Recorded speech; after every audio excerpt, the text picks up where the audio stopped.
جو عنوان میرے سامنے ہے بہت بڑا عنوان ہے اور اس سے ہم سب جڑے ہوئے ہیں۔ مصنوعی ذہانت اور ڈیجیٹل میڈیا۔ آرٹیفیشل انٹیلیجنس یہ ہے کہ کسی مشین کو، کمپیوٹر کو اس طرح سے ٹرین کیا جائے یا اس میں یہ صلاحیت پیدا ہو جائے کہ وہ چیزوں کو پرکھنے، سمجھنے، اس کے بارے میں فیصلہ کرنے اور اس کے تعلق سے کسی حکم کو پورا کرنے کی صلاحیت اپنے اندر رکھتی ہے۔ ایک جملے کی بنیاد پر وہ ایک ایسا ویڈیو بنا سکتا ہے کہ ایک عالم گرجا میں جا رہا ہے۔ ان الحمد للہ نحمده ونستعینه ونستغفره ونعوذ باللہ من شرور انفسنا ومن سیئات اعمالنا من يهده الله فلا مضل له ومن يضلل فلا هادي له واشهد ان لا اله الا الله وحده لا شريك له واشهد ان محمدا عبده ورسوله اما بعد فان خير الحديث كتاب الله وخير الهدي هدي محمد صلى الله عليه وعلى اله وسلم وشر الامور محدثاتها وكل محدثة بدعة وكل بدعة ضلالة وكل ضلالة في النار۔ قال الله تبارك وتعالى قل هل يستوي الذين يعلمون والذين لا يعلمون انما يتذكر اولو الالباب۔ قابل احترام صدر اجلاس امیر جمعیت فضیلۃ الشیخ عبدالسلام المدنی حفظہ اللہ، مجلس میں موجود موقر اہل علم، ائمہ، خطبہ و دعات، یہ جو سالانہ بزم ہماری ہر سال منعقد ہوتی ہے، اس کے مقاصد میں سے آپسی محبت کے بڑھنے کے ساتھ ساتھ جماعت اور جمعیت کی غیرت پیدا ہونے کے ساتھ ساتھ آنے والے حالات کے اعتبار سے، دعوت و تبلیغ کے اعتبار سے ہماری فکروں کا تازہ ہونا بھی ہے۔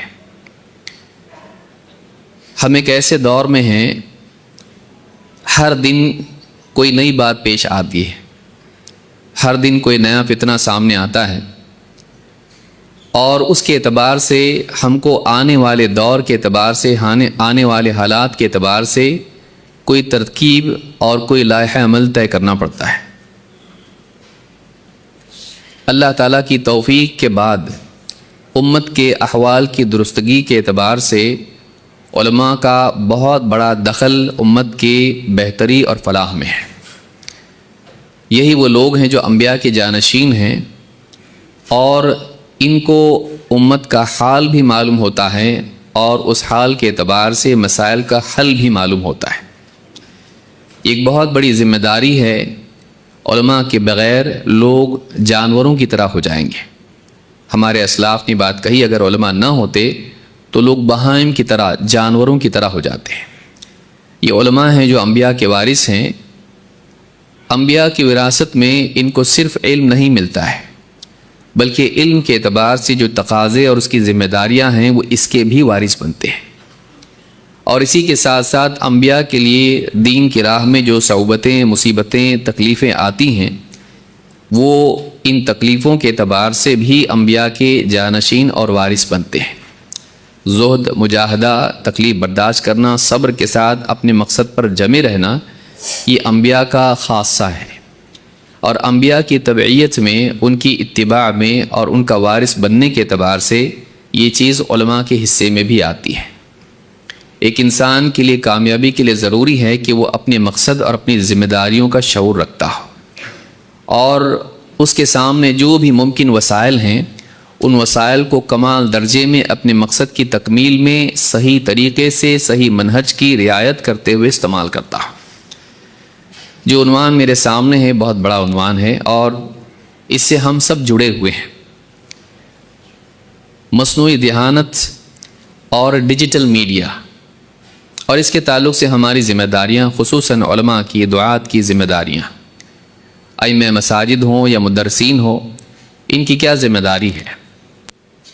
آرٹیفیشل انٹیلیجنس، جس کو AI بھی کہا جاتا ہے، یہ مصنوعی ذہانت ہے جو کچھ ہی سالوں میں بہت تیزی کے ساتھ ہمارے سامنے آنے کے بعد ترقی کرتی چلی گئی، اور آج ایک بہت بڑی طاقت بن کر سارے سماج کو اپنی لپیٹ میں لے چکی ہے۔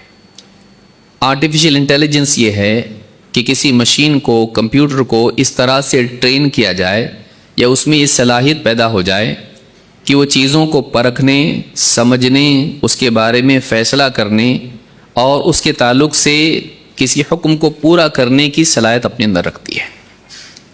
تفصیل اس کی کیا ہے؟ مثال کے طور پر اگر آپ ایک جملہ اس کو دے دیں کہ ایسا ایک ویڈیو بناؤ جس میں ایک عالم مسجد کی بجائے کسی گرجا میں جا رہا ہے، تو صرف ایک جملے کی بنیاد پر وہ ایک ایسا ویڈیو بنا سکتا ہے کہ ایک عالم گرجا میں جا رہا ہے۔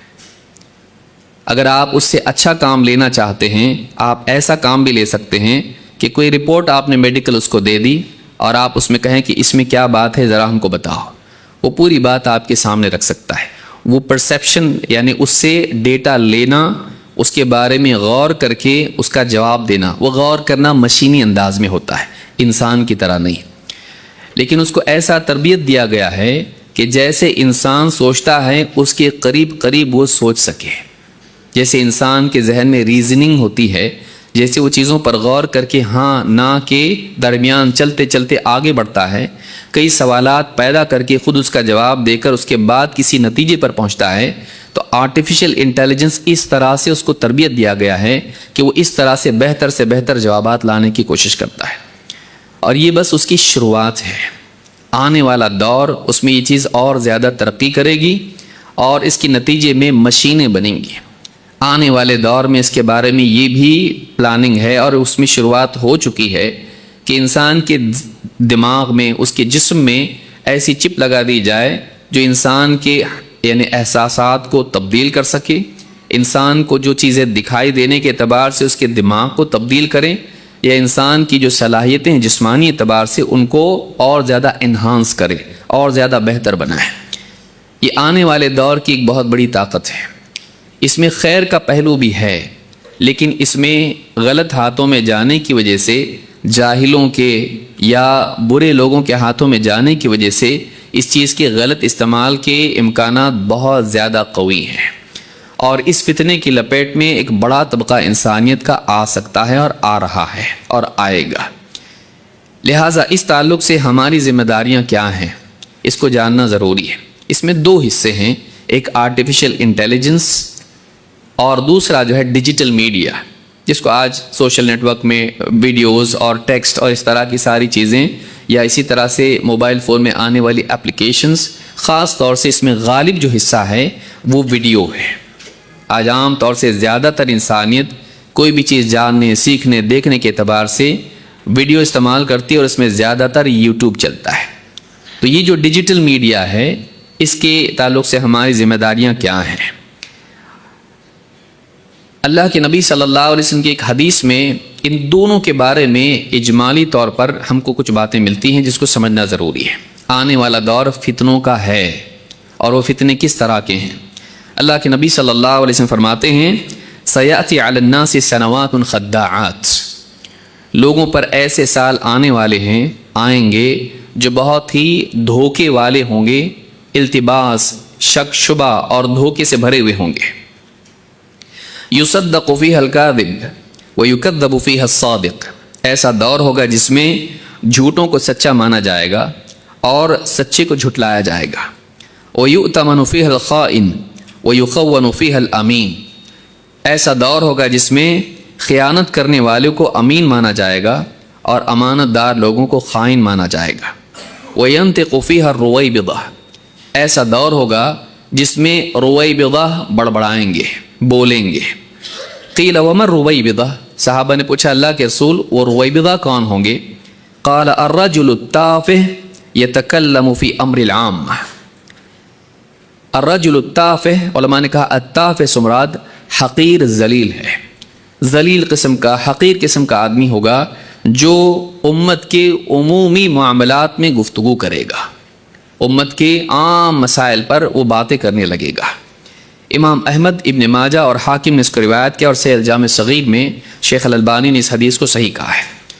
اس حدیث میں دو باتیں ہم کو معلوم ہوئی، ایک یہ کہ آنے والا دور شک اور شبہ اور فتنے کا دور ہے، جس میں معاملات الٹ جائیں گے، جھوٹا سچا مانا جائے گا، سچا جھوٹا مانا جائے گا، امین کو خائن اور خائن کو امین مانا جائے گا۔ تو لوگوں میں صحیح اور غلط کی تمیز کے معاملے میں بہت بڑا خلل پیدا ہو جائے گا۔ دور ایسا ہوگا کہ ایک آدمی کہے کہ یہ بات جھوٹی ہے، اسی کو جھوٹا کہا جائے گا، اور ایک آدمی جھوٹ بولنے والا ہوگا لیکن مہارت کے ساتھ بول پائے گا، ٹیکنالوجی کا استعمال کر کے بولے گا یا اپنی زبان کی صلاحیت استعمال کر کے بولے گا، اس کو سچا مانا جائے گا۔ تو ایسا دور آنے والا ہے، یہ آپ صلی اللہ علیہ وسلم پہلے ہی بتا چکے ہیں۔ دوسری بات حدیث میں بتائی گئی ہے کہ اس میں بولنے والے بڑھ جائیں گے، ایسے لوگ بولیں گے جن کے لیے بولنا صحیح نہیں ہوگا، جو نااہل ہوں گے لیکن بولیں گے۔